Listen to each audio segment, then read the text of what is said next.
जब कोई लाइन या प्लेन कर्व स्पेस के किसी पॉइंट पे सर्टेन एंगल बनाता है उसको हम लोग प्लेन एंगल बोलते हैं।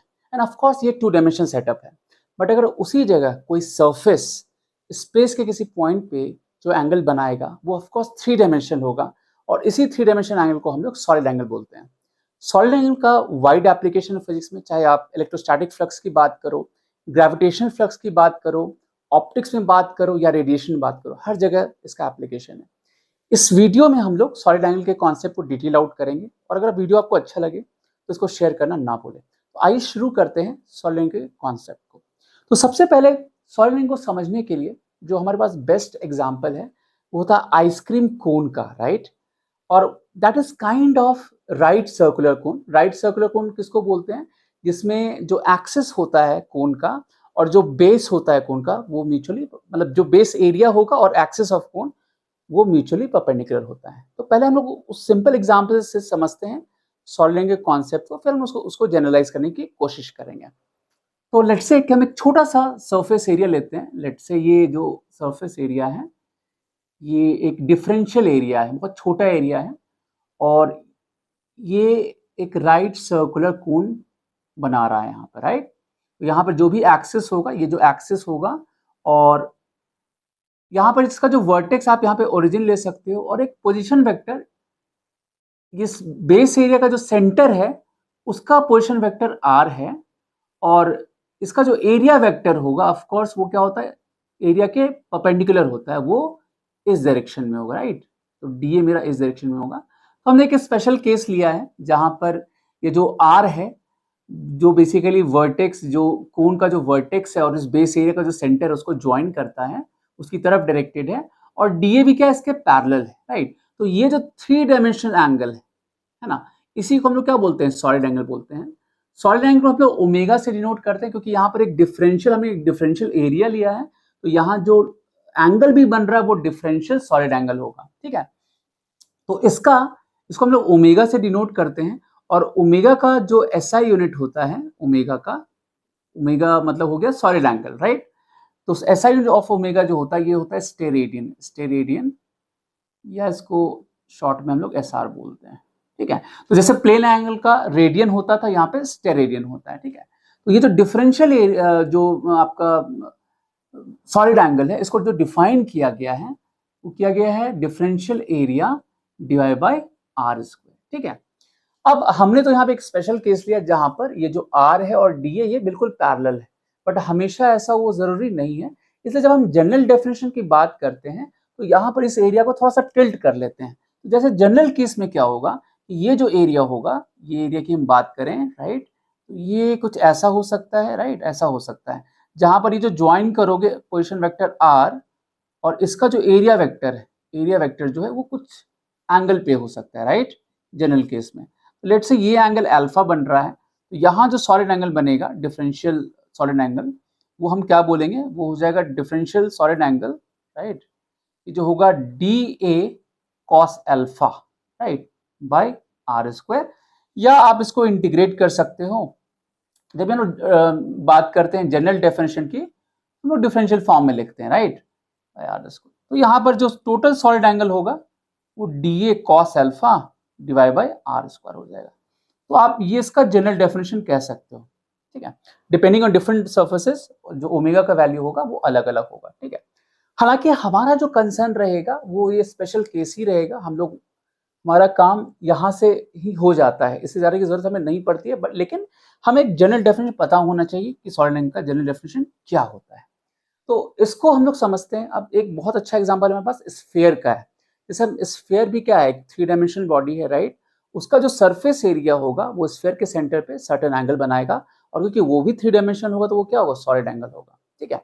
तो स्फीयर के केस से समझना इसलिए भी आसान है क्योंकि यहाँ पर आप देखोगे ठीक से तो किसी भी इंस्टेंट में जो एरिया वेक्टर होगा, राइट, जो एरिया वेक्टर होगा कहीं पे, और जो पोजीशन वेक्टर वो हमेशा पैरेलल होगा। जैसे ये लेट्स से कि ये यहाँ पर, लेट्स से मेरे को ये फाइंड आउट करना है कि ये पार्ट जो है, ये जो पार्ट है स्फीयर का वो कितना सॉलिड एंगल बना रहा है सेंटर पे, राइट। ये पार्ट जो है यहाँ पर कितना सॉलिड एंगल बना रहा है, सिर्फ मैं इस पार्ट को भी कंसिडर कर रहा हूँ, ठीक है।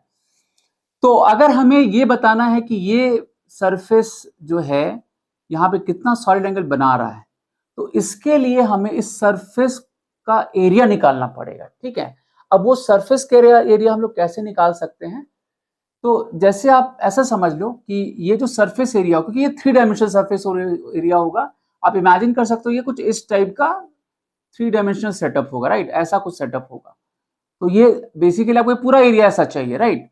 अब आप यहाँ पे जब आपको एरिया निकालना होगा तो आपको बहुत सारा रिंग लेना पड़ेगा। अभी जो लोग बात कर रहे हैं ना, ये ए बी सी, ये जो इतना पार्ट जो है स्फीयर का सरफेस एरिया जो है उसी को कंसिडर कर रहे हैं।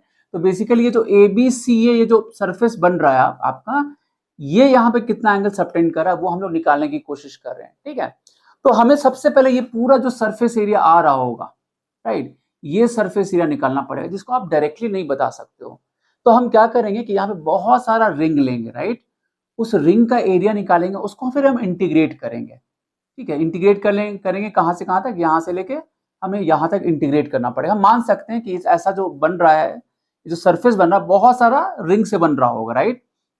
तो हम कोई भी एक डिफरेंशियल रिंग लेंगे और उसके एंटायर एरिया को हम लोग क्या करेंगे? इंटीग्रेट करेंगे, है ना, दो एक्सट्रीम के बीच में। जैसे मैं आपको समझाता हूँ यहाँ पर, जैसे हम लोग क्या करते हैं, लेट्स से, अच्छा यहाँ पर एक और चीज क्या ध्यान रखना है, यहाँ पर हम लोग ये भी कोशिश करेंगे निकालने की कि सॉलिड एंगल और प्लेन एंगल में क्या कोरिलेशन बन सकता है। जैसे यहाँ पर आप देखो तो यहाँ पर एक प्लेन एंगल भी बन रहा है। जैसे ये जो सरफेस है, इसका जो एक एंड है यहाँ पर, नहीं, ये एक सर्कल बना रहा है, ठीक है। ऑफ कोर्स ऐसा बहुत सारा सर्कल होगा, बट जहां पर सरफेस खत्म हो रहा है, जिसको हम कंसिडर कर रहे हैं, वो यहाँ पर एक सर्कल बना रहा है। तो ये सर्कल यहाँ पर एक प्लेन एंगल बना रहा होगा, लेट्स से हम इसको थीटा नॉट बोलते हैं। ये भी हमें ध्यान रखना है। तो थीटा नॉट बेसिकली एक एंड जो है सरफेस का जो हम कंसिडर कर रहे हैं वो बना रहा है यहाँ पे थीटा नॉट, राइट। अब हमारा टारगेट क्या है? ये एरिया निकालना है, ठीक है। और जैसे मैंने आपको बताया कि इसको हम बहुत सारे रिंग की हेल्प से निकालेंगे। तो मैं एक अलग डायग्राम बनाता हूँ ताकि समझना आपके लिए आसान रहे। तो लेट्स से कि यहाँ पर एक हम लोग रिंग लेते हैं, ठीक है, एक रिंग लेते हैं किसी इंटरमीडिएट लोकेशन पे, सच दैट इस रिंग का, है ना, ये जो रिंग है इसका जो थिकनेस है यहाँ पर, ये कुछ डी थीटा एंगल बनाए, राइट, ये मेरा डी थीटा हो और ये थीटा, मतलब ये जो थिकनेस ये डी थीटा बना रहा है, और ये जो रिंग का जो इनर पार्ट होगा यहाँ पर ये थीटा बना रहा है। थोड़ा सा ऊपर जाओगे तो ऑफकोर्स यहाँ पे डी थीटा बनेगा। तो ये जो थिकनेस होगा जो इसके सरफेस पे है, स्फीयर के सरफेस पे, वो कितना होगा? आर डी थीटा हो जाएगा। और इसका आप एरिया जब निकालोगे, इस रिंग का एरिया निकालोगे, ऑफकोर्स ये जो थीटा है वो कहाँ से कहाँ तक वेरी करेगा? वो वेरी करेगा जीरो से लेके, क्योंकि जीरो कौन सा पार्ट होगा? यहाँ वाला पार्ट होगा। यहाँ पर जो एक डिफरेंशियल रिंग लोगे, थीटा उसको जीरो उसको रिप्रेजेंट करेगा, और थीटा नॉट तक आपको पहुंचना है। थीटा नॉट कहीं यहाँ पर होगा, इस जगह होगा, तो ये कहीं इंटरमीडिएट लोकेशन पे है, राइट। सो यहाँ पर जब हमें एरिया लिखना होगा, यहाँ पर इसका डिफरेंशियल एरिया लिखना होगा, तो आप देख सकते हो इसका जो रेडियस है ये कितना होगा? ये होगा आर साइन थीटा, राइट। ये अगर आर है तो ये आर साइन थीटा होगा, और ये आर डी थीटा है। तो जो डिफरेंशियल एरिया होगा यहाँ पर, है ना, ये हो जाएगा 2 pi r sine theta into r d theta हो जाएगा, राइट। और जैसा मैंने आपको बताया था कि यहाँ पर किसी भी इंस्टेंट पे जो रेडियस वेक्टर है और जो डिफरेंशियल एरिया होगा, ये हमेशा आर और डी किसी भी पॉइंट पे ये पैरेलल होगा। आप यहाँ पिक करोगे तो यहाँ आर ऐसा हो जाएगा और डी ऐसा हो जाएगा, ठीक है ना। तो ये कॉन्स्टेंटली क्या हमेशा पैरेलल हो रहा है। तो ऑफकोर्स ये स्पेशल केस है। तो यहाँ पर मेरा डी डिफाइन हो गया, राइट। अब इसको हमें इंटीग्रेट करना है। अब क्योंकि ये इंटायरली ये थीटा का फंक्शन आर स्क्वायर, इसको आप लिख सकते हो साइन थीटा डी थीटा, और जो इंटीग्रेशन लिमिट होगा यहाँ पर वो हो जाएगा कहाँ से कहाँ तक? वो हो जाएगा जीरो से लेके, पहला जो एलिमेंट बनेगा यहाँ पे बनेगा, ये कहाँ तक जाएगा? ये जो रिंग जाएगा थीटा नॉट तक जाएगा। तो जीरो से थीटा नॉट कर लेते हैं। ऑफ कोर्स यहाँ जो एरिया आएगा ये आएगा 2 पाई आर स्क्वायर, इसको इंटीग्रेट करोगे तो 1 माइनस कॉस थीटा नॉट आ जाएगा, ठीक है। तो ये एरिया आ गया। अब क्योंकि यहाँ पर एरिया वेक्टर और रेडियस वेक्टर जो था, या पोजीशन वेक्टर आप कह सकते हो, वो हमेशा पैरेलल था एक दूसरे के, तो हम लोग इसको यूज कर सकते हैं यहाँ पर। तो यहाँ पर क्या लिखेंगे, मतलब आप सीधे आप यहाँ पर लिखोगे ऐसे कि डी ओमेगा जो होगा d a by r square होगा। अब आर तो यहाँ चेंज नहीं हो रहा है, आर स्क्वायर ही रह रहा है। जब आप इंटीग्रेट करो तो डी ही इंटीग्रेट होगा, तो ओमेगा जो होगा total area by r square हो जाएगा। और ये वैल्यू आप यहाँ पे रख दो, 2 pi r square into 1 minus cos theta not by r square. Right. So ये एक इंटरेस्टिंग रिजल्ट आया हमारे पास, और ये एक्चुअली बहुत इंपॉर्टेंट रिजल्ट भी है।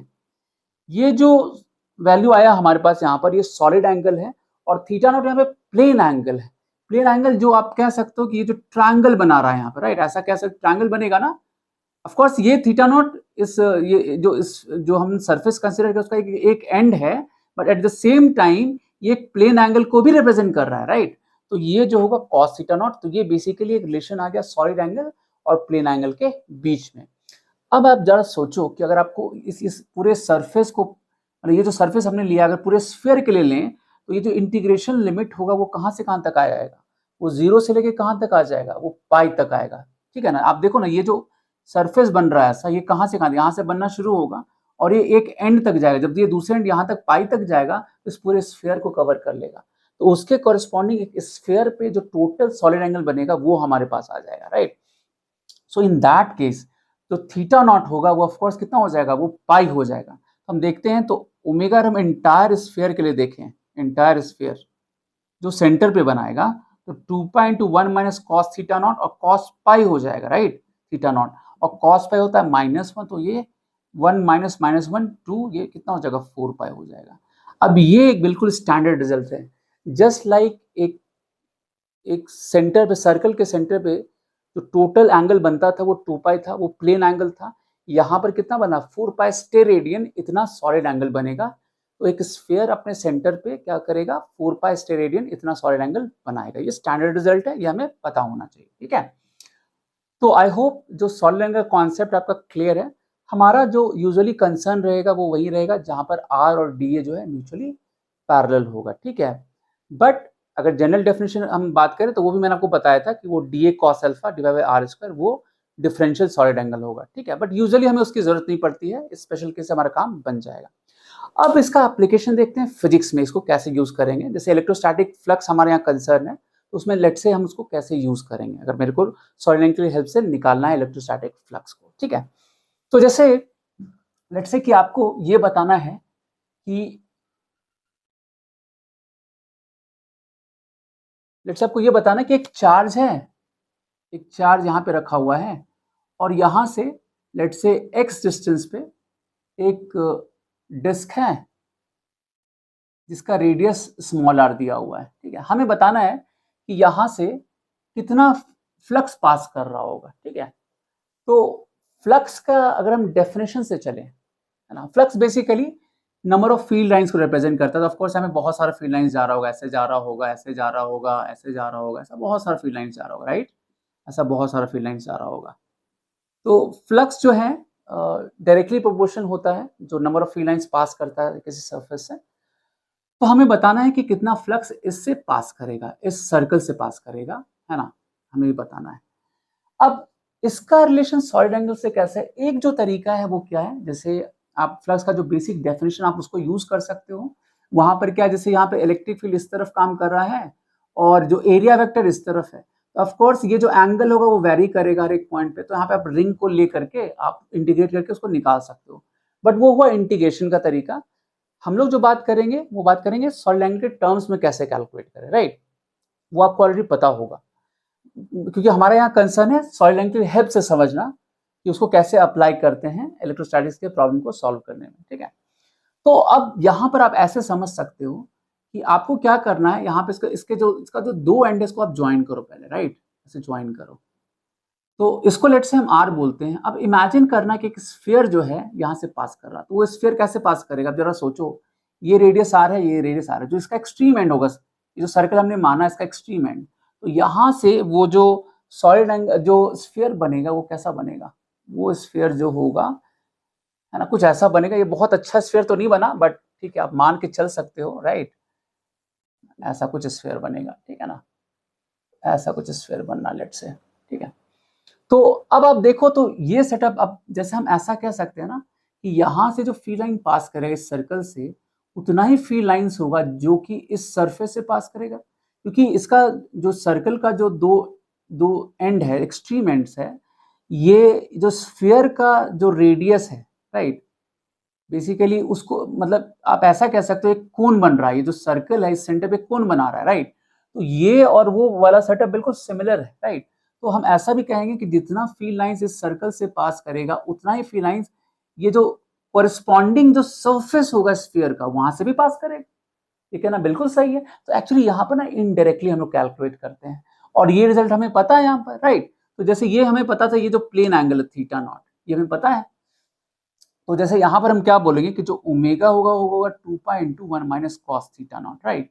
और कॉस थीटा नॉट यहाँ पे कितना हो जाएगा, तो base which is x by root under, और यहाँ पे हाइपोटेन्यूज करोगे आर हो गया, या आप आर को root under x square plus r square भी ऐसे भी स्मॉल आर स्क्वायर भी लिख सकते हो, तो माइनस एक्स बार हो गया, ठीक है। अब हमें ये पता है कि ये जो पॉइंट चार्ज इसको हमने सेंटर पे रखा है, क्योंकि ये पूरा जो सॉलिड एंगल बना रहा है 4 पाई का सॉलिड एंगल बना रहा है, तो हम ऐसा बोल सकते हैं यूनिटरी मेथड से कि 4 पाई सॉलिड एंगल के कोरिस्पॉन्डिंग जो फ्लक्स का वैल्यू है वो क्यू बाय एप्सिलॉन नॉट होता है, ये हमें पता है, राइट। तो अब जो सॉलिड एंगल बन रहा है, क्योंकि हमें इसके कोरिस्पॉन्डिंग बताना है, राइट, और यहाँ से उतना ही फील्ड लाइंस पास करेगा जितना इसके कोरिस्पॉन्डिंग सरफेस जो स्फीयर पे होगा उससे भी उतना ही पास करेगा। तो हम लोग क्या बोलेंगे कि 2 pi into 1 minus cos theta theta naught के कोरिस्पॉन्डिंग जो होगा फ्लक्स जो होगा उसको फाई डैश बोलें, तो वो हो जाएगा q by epsilon naught by 4 pi into 2 pi into 1 minus cos theta naught, right. तो आप देख सकते हो ये value q by 2 epsilon naught into 1 minus cos theta naught आ गया, ठीक है। ये भी रिजल्ट स्टैंडर्ड है, ऑफ कोर्स जो भी कॉस थीटा नॉट का वैल्यू आप यहाँ पे इसको रख सकते हो। तो ये इसका एप्लीकेशन हो गया इलेक्ट्रोस्टैटिक्स फ्लक्स में। तो इस तरीके से आप इसको दूसरे जगह भी यूज कर सकते हो, ऑप्टिक्स में भी यूज होता है, ग्रेविटेशनल फ्लक्स में भी यूज कर सकते हो, रेडिएशन में भी यूज होता है, हर जगह ऐसा ही एप्लीकेशन होगा, राइट। तो क्या क्या था इस सॉलिड एंगल के कॉन्सेप्ट में, पहले तो जो डेफिनेशन था वो हमने समझा कि एक स्पेसिफिक हमने केस लिया, फिर उससे हमने जनरलाइज किया कि सॉलिड एंगल का को हम लोग कैसे जनरल डेफिनेशन कैसे देते हैं। फिर हम लोग ने स्फीयर की हेल्प से समझा कि सॉलिड एंगल का वैल्यू क्या होता है, कोई सर्टेन एरिया जो सरफेस पे होगा वो कितना सॉलिड एंगल बनाएगा सेंटर पे, इंटायर स्फीयर सेंटर पे कितना सॉलिड एंगल बनाएगा। और फिर हमने फाइनली उसका एप्लीकेशन देखा कि इलेक्ट्रोस्टैट्स में उसको हम लोग कैसे यूज कर सकते हैं, या किसी भी दूसरे चैप्टर में भी आप उसको यूज कर सकते हो according to requirement. Interesting. So that's all for this video. Next video में फिर मिलेंगे एक नए कॉन्सेप्ट के साथ। Till then take care, good bye.